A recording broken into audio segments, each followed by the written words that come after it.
Well, ladies and gentlemen, welcome back to the hall. We've missed all of you these past 2 years. With your indulgence, I'm going to begin with a couple of housekeeping announcements before we get started. The KCA, in cooperation with the Municipality of Grey Highlands and Grey Bruce Health, has required proof of vaccination and contact tracing for all attendees to the sponsored event. If you have not checked in at the front desk here and done that, the volunteers at the table will certainly assist. Please note that as of today's date, masks are currently required to be worn indoors, and I see everybody's wearing them, so that's terrific. Following our Remembrance service today, we'll be performing a short rededication ribbon cutting ceremony celebrating the 100th anniversary of the Kimberley Community Hall, which was constructed in 1921, and the 100th anniversary of the original marble commemorative plaque that was placed in the hall to honor those veterans from the Kimberley community who served during the First World War. Because of the delicate and fragile nature of the original plaque, we were unable to display it here for everyone to see today, but a reproduction of the plaque along with a brief history of the construction of the hall and a photograph of the ladies who were responsible for the fundraising and the organizing events and efforts made in the construction of this hall is on display here. We're very fortunate to have relatives of some of the veterans who were mentioned to help us with the ribbon cutting. And coffee will be served at the end of the ceremony, and we invite all of you to share your memories and of past and present veterans with your community neighbors and friends. And I would like to welcome just a couple of our invited guests, Councillor Dane Nielsen and Councillor Kathy Little, come here from Grey Highlands, and those who are about to lay wreaths during the ceremony. So before I turn the ceremony over to Ingrid Remkins, who will be conducting today's service with the help of our musical guest, Brian Meisner, and our volunteers, as is the custom at KCA events, we wish to acknowledge our Indigenous First Nations. And we'll begin with our territorial land acknowledgement. The Kimberley Community Association's membership wishes to acknowledge that this Remembrance Day service is being held on the traditional territory of many Indigenous nations, including the members of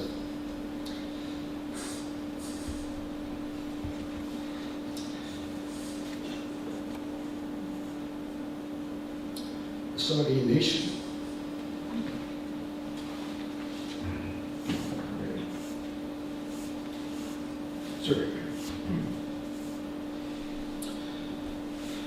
and we share these traditional lands with these many diverse Indigenous people.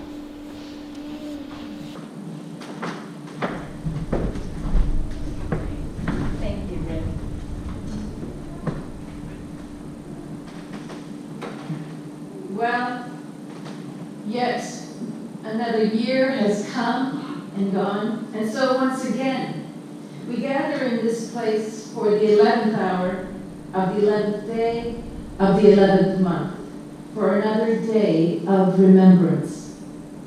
We gather to listen, gather to stand in silence, to honor. On this day of both,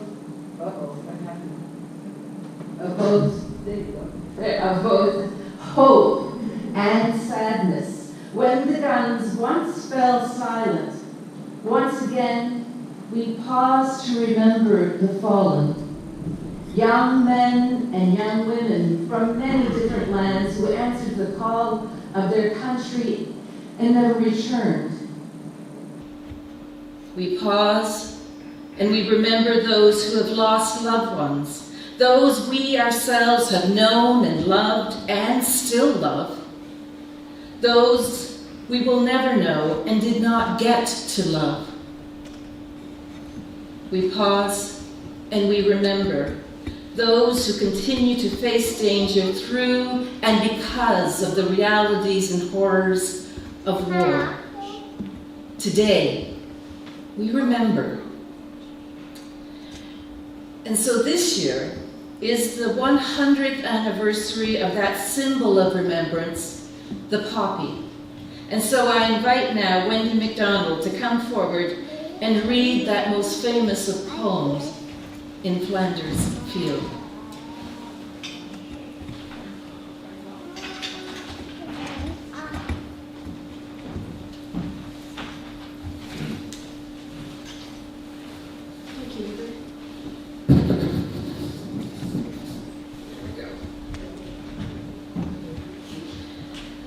So thank you for giving me this opportunity. This poem is very moving for me, both, well, my family, right from a long time ago, were involved in the wars, any of the wars that Great Britain was involved in. And that picture there of the young man is my dad when he was about 17. And yeah, he was in World War II, and we lost family in both of those wars, as many of you other people have done, and in the wars subsequent to that. So this poem stands for all the people that we don't want to forget and don't want to be forgotten. In Flanders fields the poppies blow between the crosses, row and row, that mark our place, and in the sky the larks, still bravely singing, fly scarce heard amid the guns below. We are the dead. Short days ago we lived, felt dawn, saw sunset glow, loved and were loved, and now we lie in Flanders fields. Take up our quarrel with the foe. To you, from falling hands we throw the torch, be yours to hold it high. If ye break faith with us who die, we shall not sleep, though poppies grow in Flanders fields. Thank you, Wendy. Brian?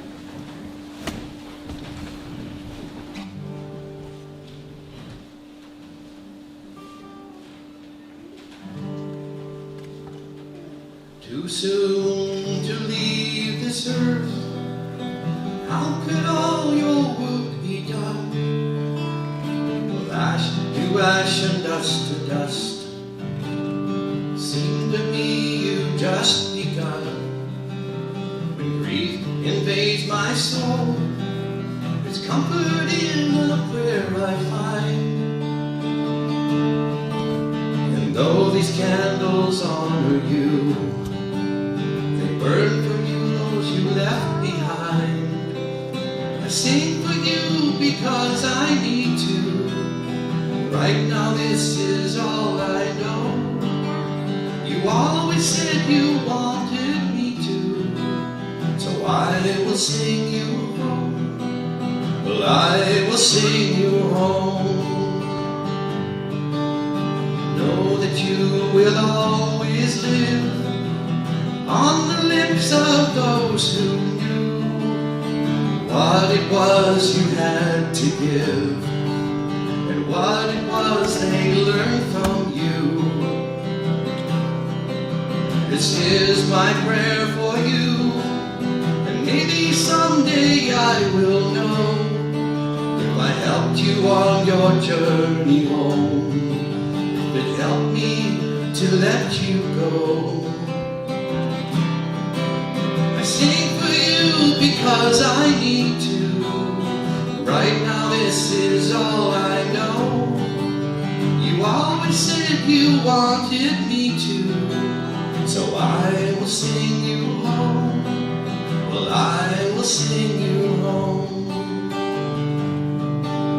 We're born unto this earth, generations one by one. Well, ash to ash and dust to dust, there's nothing that is left undone. I sing for you because I need to. Right now this is all I know. You always said you wanted me to, so I will sing you home. I will sing you home. I will sing you home. Well, I will sing you home.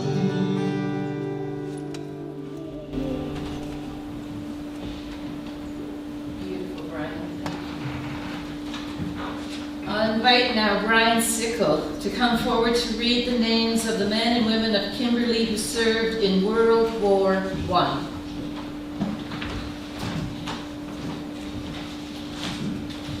morning. Today I find myself reflective. I'm thinking about my father.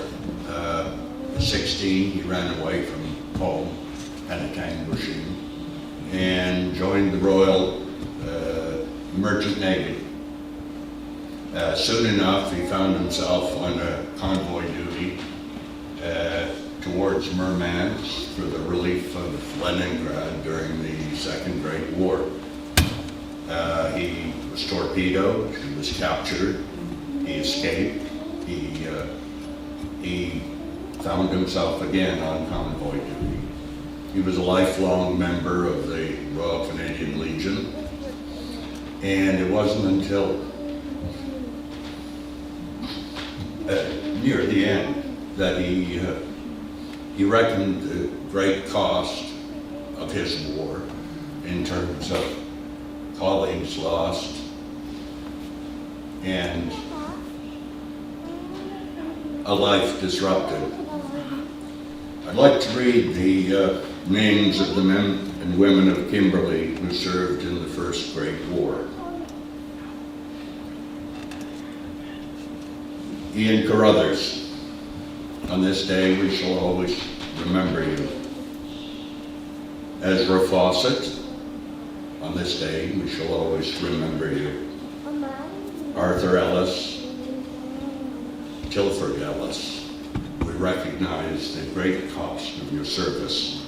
On this day we shall always remember you. Leith Lawrence, on this day we shall always remember you. Joseph McClung, on this day we shall always remember you.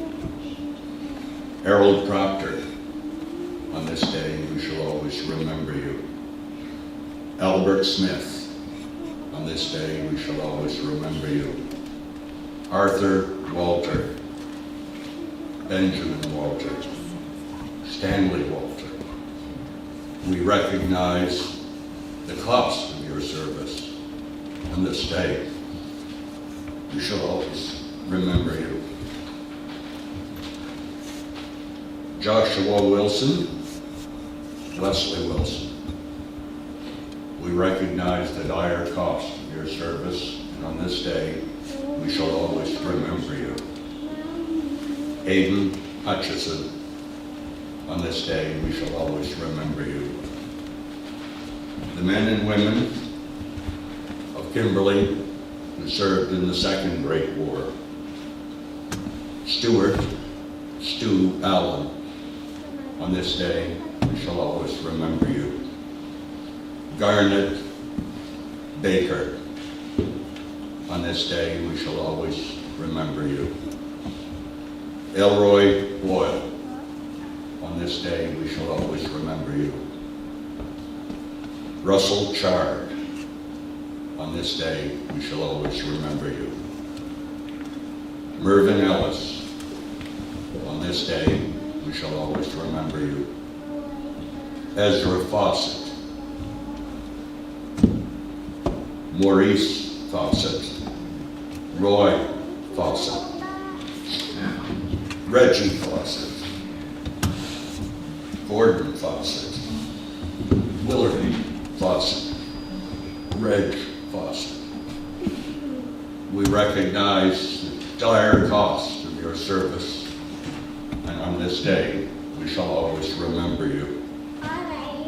Mervyn Gilbert, on this day, we shall always remember you. John Jack Graham, on this day, we shall always remember you. Harold Graham, on this day, we shall always remember you. George Haynes, on this day, we shall always remember you. Harry Hervonen, on this day, we shall always remember you. Glenn Jenkins, on this day, we shall always remember you and remember the cost of your service.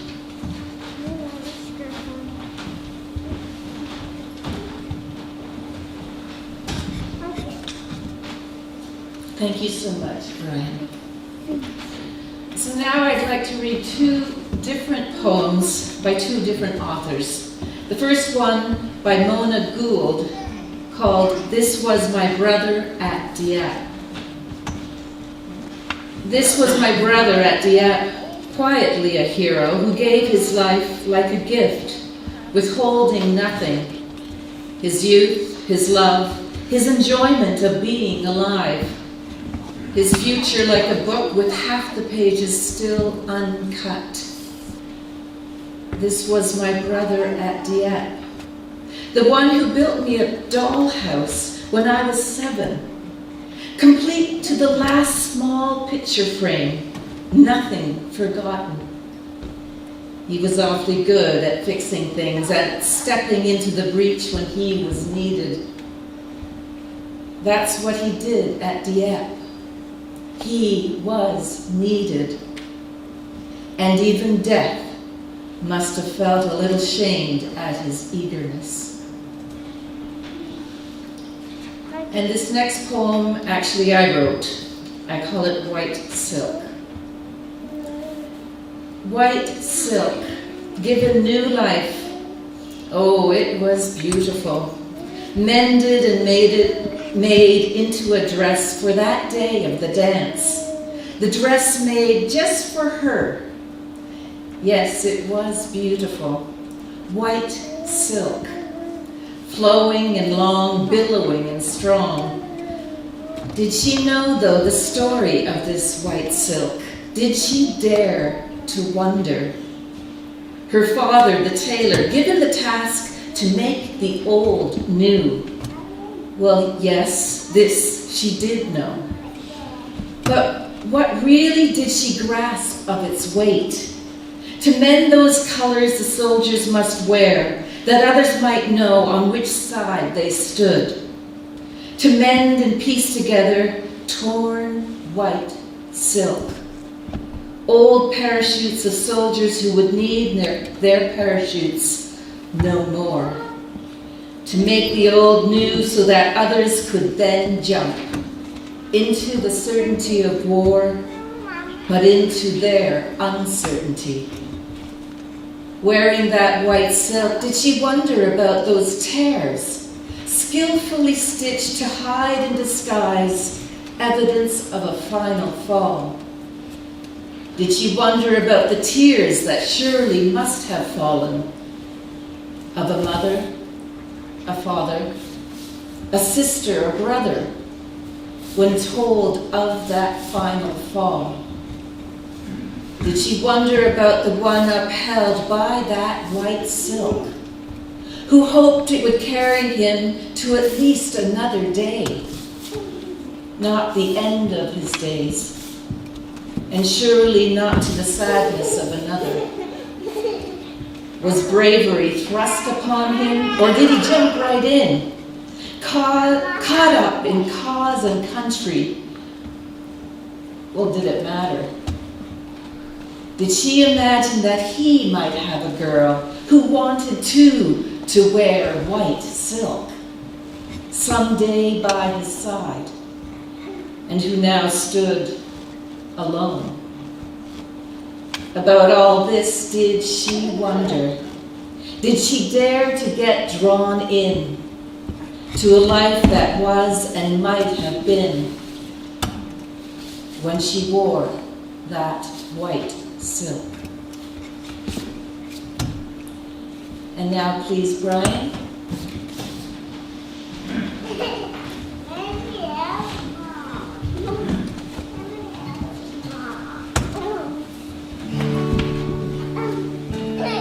Once again, please join in if you know some of the lyrics to this, Where Have All the Flowers Gone?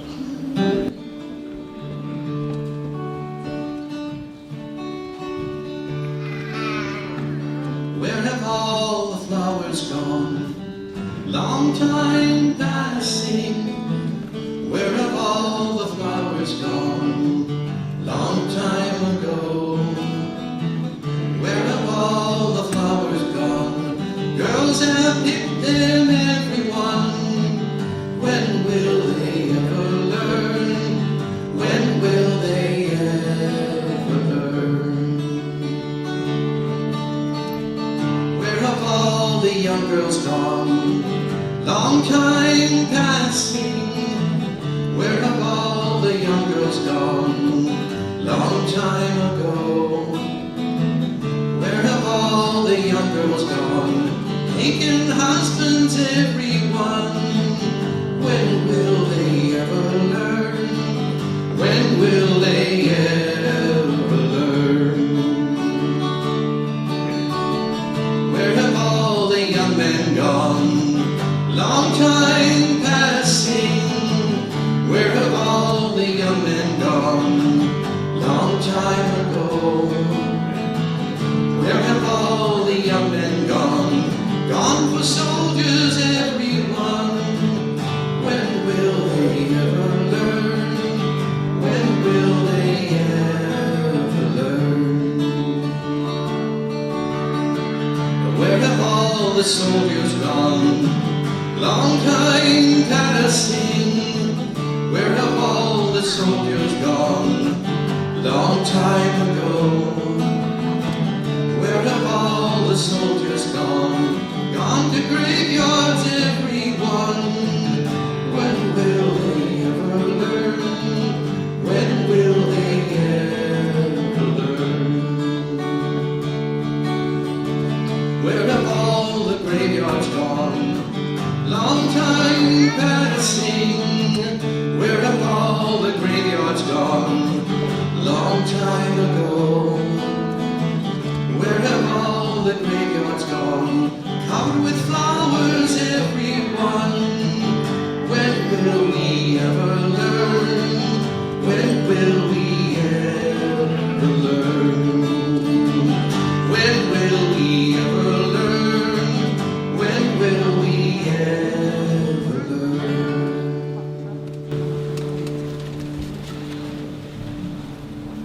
Again, thank you, Brian. And I'll invite Lynn Silverton to introduce the last post.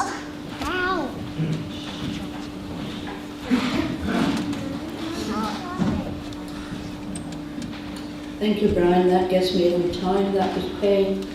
Every 10 minutes it seemed when I lost my brother at Vietnam. We're going to have last post followed by 2 minutes of silence.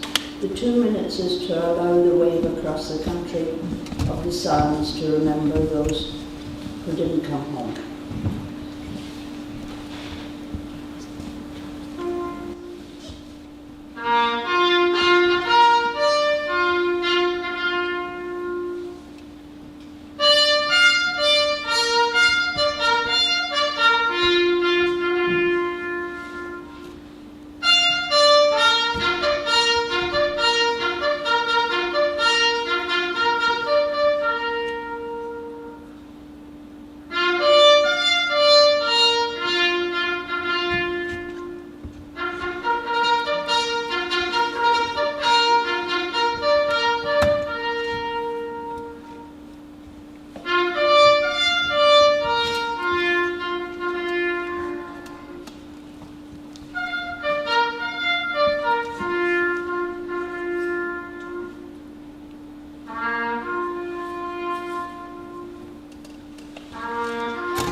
They shall grow not old as we who are left grow old.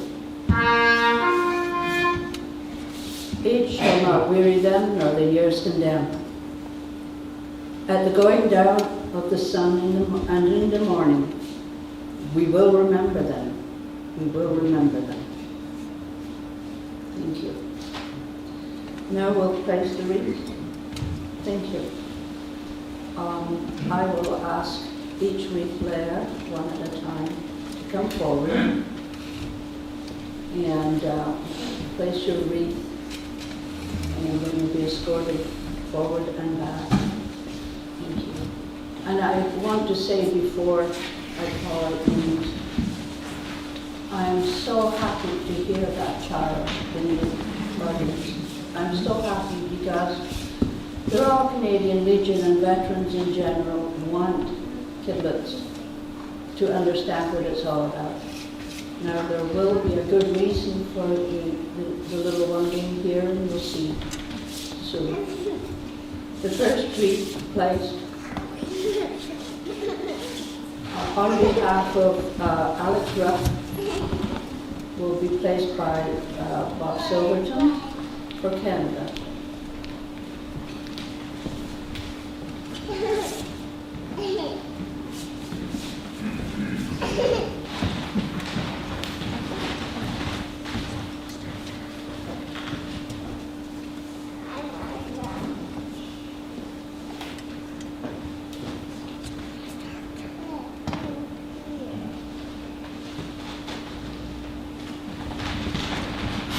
The wreath for our great province is in place, and it's on behalf of our MPP.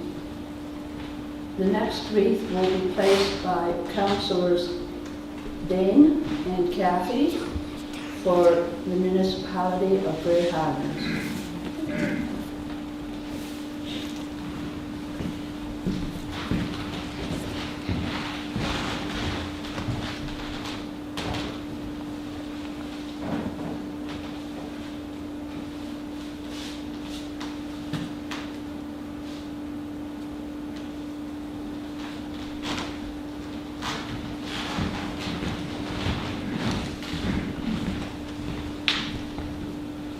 For the OPP, and I'm sure you're all pleased to see the contingent that's here and the super job they're doing, is District Commander Debbie Anderson and her husband Curtis Ruff.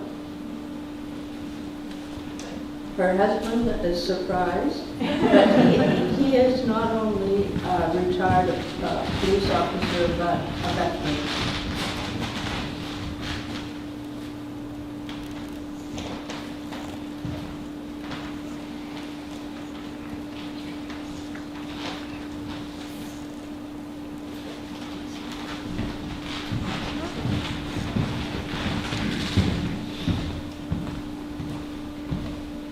Zinka will place a wreath for the Cold War vets. You may remember a few years ago at this service, speaking about the Cold War. Once he was permitted to do so because a lot of it had been kept under wraps.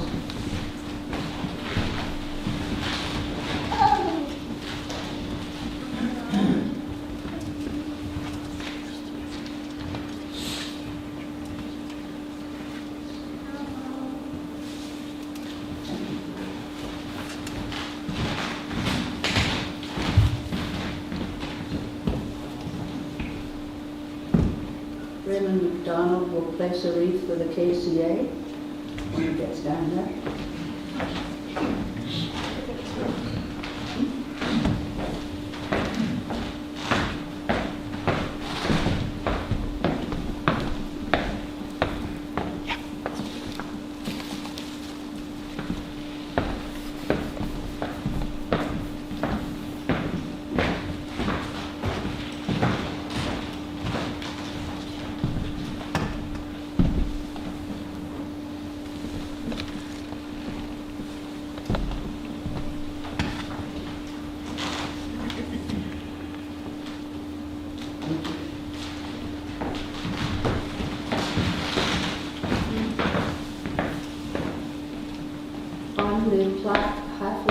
mainstay of this back here.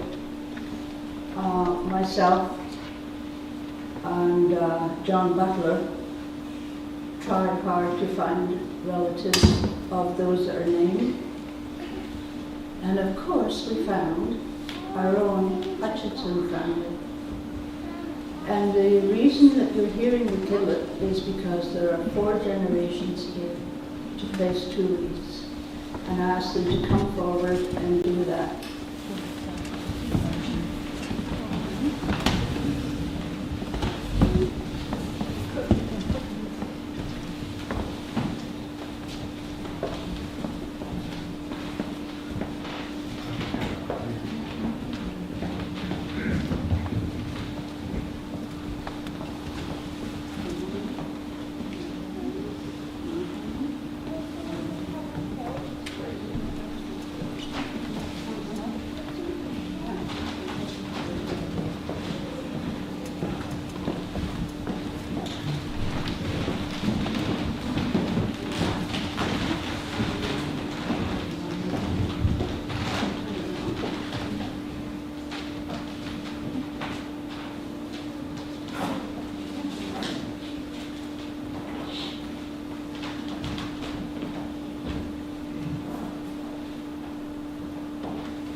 Thank you so very much.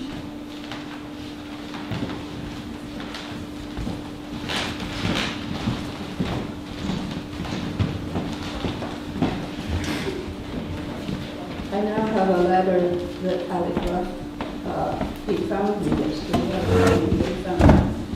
He asked me to read it, and he is really sorry that we didn't make it here. He has attended the 100th anniversary of a couple of our local cenotaphs at my request. I think he scared me to go. But unfortunately, I wasn't soon enough to ask him today. So he said to the Kimberley Community Association, Kimberley Association, please accept my sincere regrets that I will not be able to attend your Remembrance Day ceremony at the Kimberley Memorial Hall. I hope in the coming months I will be able to visit, and I didn't bring my glasses, for Kimberley Memorial Hall to see the new aluminum reproduction of the original stone plaque, which has honored those that served in the First World War. And I am truly disappointed I cannot be there to mark the beginning of Kimberley's 2nd century but I'm glad to see the community come together in honor of our veterans and recognize the sacrifices of their service. My sincere wishes for a well-attended event and good weather, my personal thanks for both the invite along with the greater community's commitment to paying respects on the most important day of the year. Lest we forget, Alex Ruff, Colonel, retired. There is the original in that book for all to keep, for all to see. Thank you.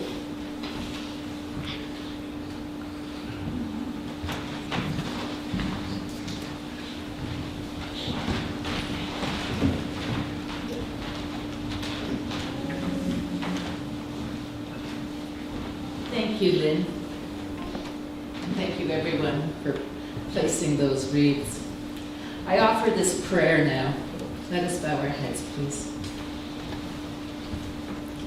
Holy mystery, holy love, for all who suffer as a result of conflict, for the servicemen and women who have died in the violence of war, may they be given peace. For those who love them in death as in life, may they be given peace. For all members of the armed forces who are in danger even this day, remembering family and friends, and all who pray for their safe return, may they be given peace. For women, children, and men whose lives are disfigured by war or terror, may they be given peace. For peacemakers and peacekeepers who seek to keep this world secure and free, may they be given peace. For all who bear the burden and privilege of leadership, political, military, religious, may they be given peace. And as we honor the past, may we put our faith in the future. As we learn from the past, may it give hope for the future. We pray, we hold, we carry all these things. Amen. And I want to thank everyone now for coming today to be a part of this Remembrance Day service. Thank you especially to those who helped out in this time together. Ray, Wendy, Lynn, Brian, and Brian. Members, the various members, volunteers from the Kimberley Community Association, members of our local municipal government, thank you, and those who provided and placed these wreaths that stand now before us. Thank you so much. It takes a village. And Brian. Maybe stand and join Single Campbell. Hello, Canada, our home and native land. True patriot love in all our thoughts command. With glowing hearts we see thee rise, the true north strong and free. From far and wide, O Canada, we stand on guard for thee. Will God keep our land glorious and free? O Canada, we stand on guard for thee. O Canada, we stand on guard for thee.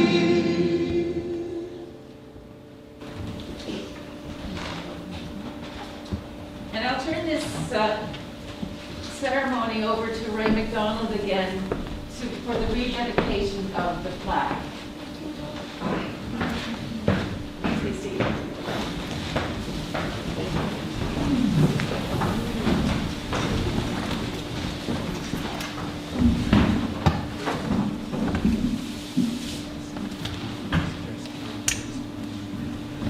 It's always a problem when you're taller than everybody else in the room.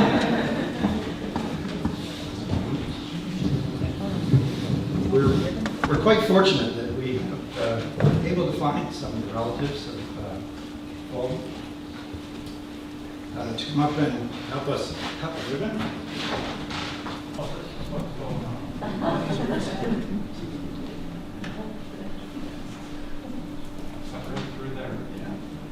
Can you all look this way? Just take a look. Get a picture.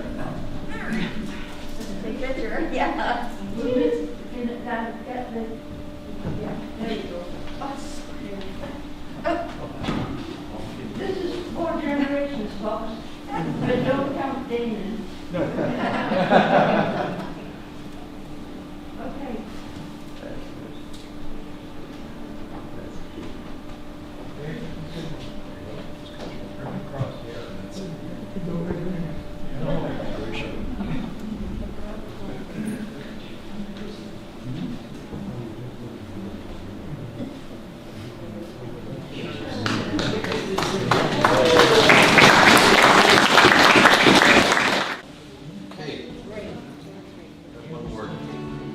One more song here. This is called You Raise Me Up. I'm sure everyone's heard this.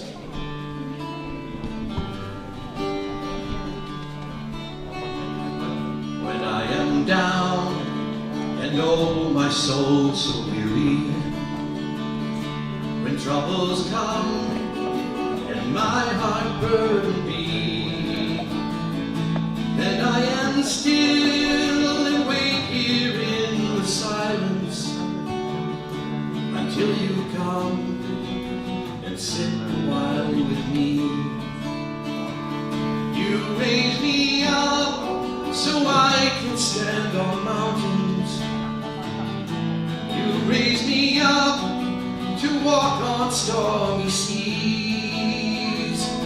When I am strong, when I am on your shoulders, you raise me up to more than I can be.